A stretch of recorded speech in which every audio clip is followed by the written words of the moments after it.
Okay, I'm back. So the next deck I was guided to use is the astrology deck that I have. And it's not just like, I guess it's astrology. Astrology is something that is like blueprint to me. I feel like it's so underlining, and there's so much to learn as well about ourselves, about our environment, about our solar, not just solar, but just solar and lunar, and how things affect other things. And just, there's so much to learn here. So I am being guided to share and learn, and hopefully we can do it together. So, all right. So I made 4 piles. I don't know what's in these piles. It's all mixed. So I will pick from each pile and see what the messages are and where they lead us. Okay, so my intention is to just connect for the highest and greatest good, providing clarity and insight for the highest. And we are surrounded in divine love, and so it is. Okay, let's do this one first. What is the advice or information being shared today for the highest and greatest good? North Node is the first card. This talks about our destiny, our purpose, and activation. And this is something that is in transition for some of you. I would say there is some sort of, okay, so let me do this here. Let's get into those first. North Node.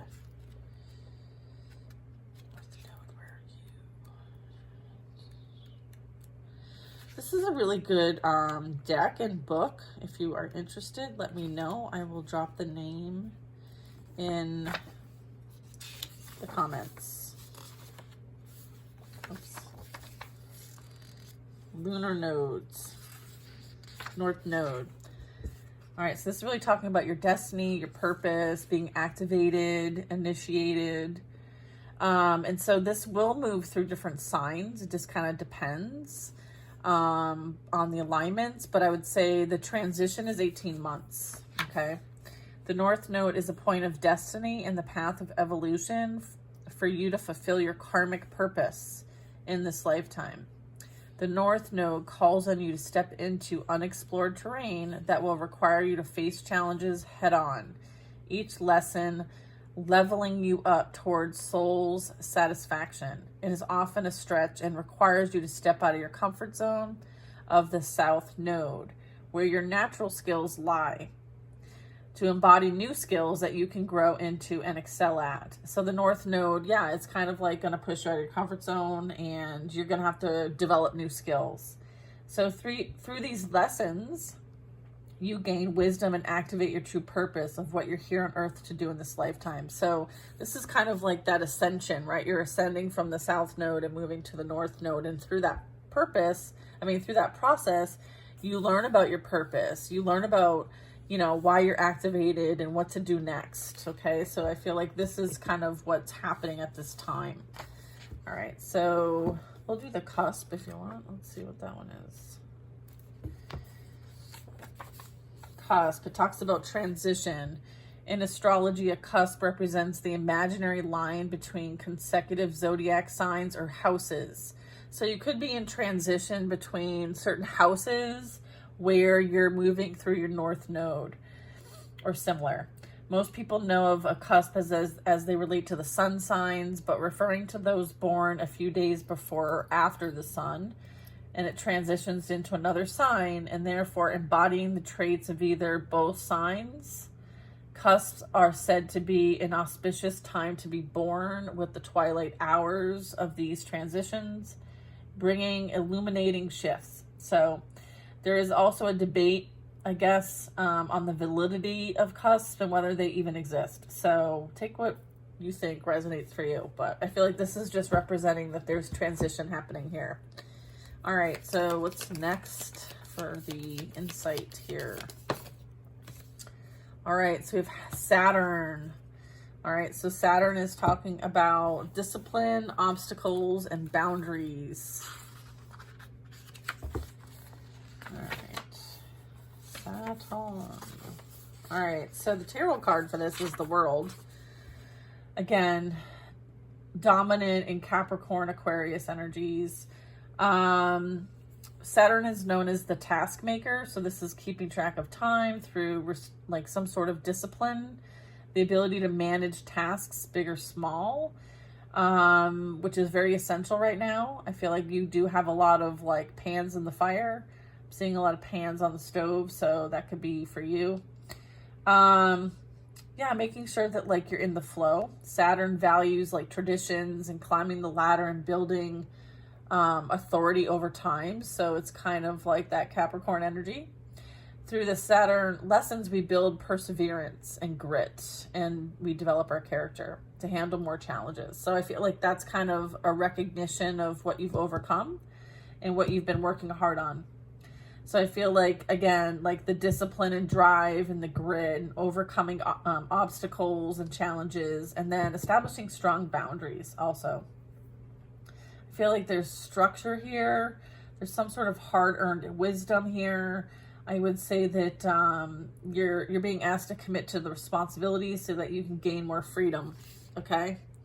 By moving beyond any kind of limitations, okay? So that's what we have for the Saturn. All right, so let's see what the advice is here.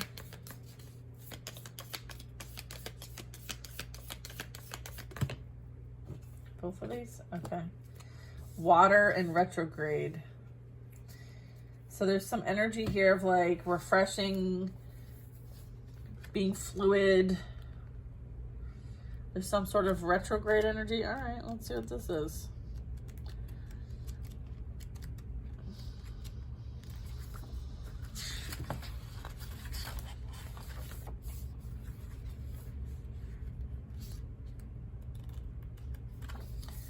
I don't know where this would be, but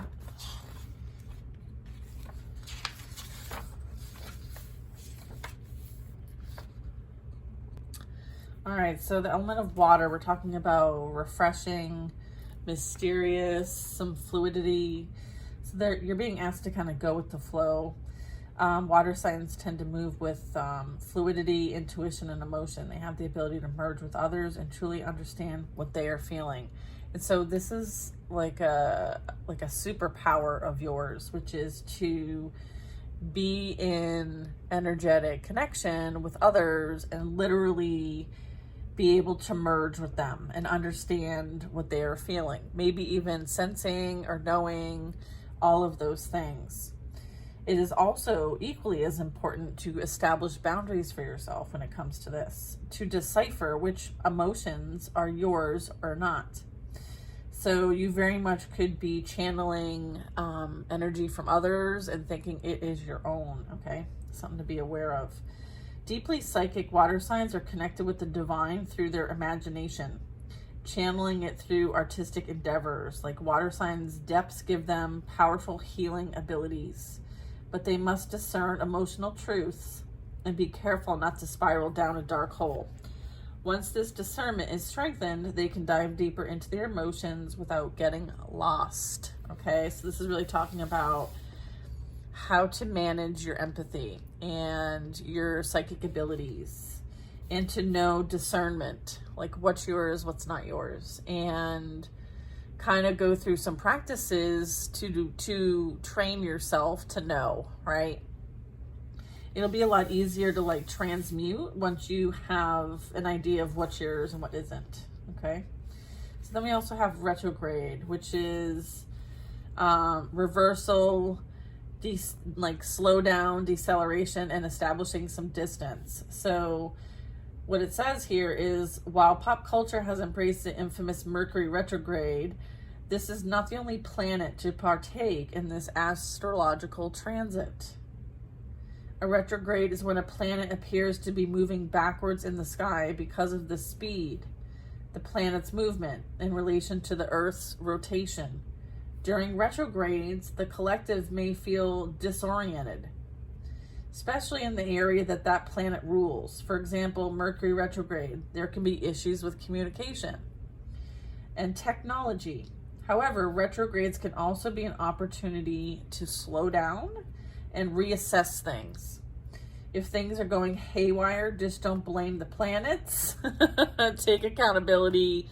There is some sort of rejection is redirection. Okay. All right. There we go. I like that one. All right. What's next? Let's see. Oops. We got two. Do we want both? No. Which one do we want? Scorpio. Okay. We'll keep the Scorpio. Okay. All right. So Scorpio. Let's talk about Scorpios. Here we are. So the tarot card that represents the Scorpio is the Death card. Scorpios are very deep. They're very intense. And when you are in Scorpio energy, it's transformative. So the modality is fixed. The symbol is a scorpion. The element's water. Okay. The planets that rule this sign are Mars and Pluto. And they often could be heard saying, I desire, or I want. Okay, there's some sort of like deep feeling of need or something to that effect. So Scorpio wields innate power with a venomous sting. Enigmatic and mysterious, they move swiftly between secrets, diving deep into the depths of personal transformation and often acting as a catalyst for others to heal themselves. Okay, interesting. Using their passion as purpose, Scorpios can be very persuasive when they truly believe in their mission. They have the ability to regenerate themselves into their quest to seek the truth.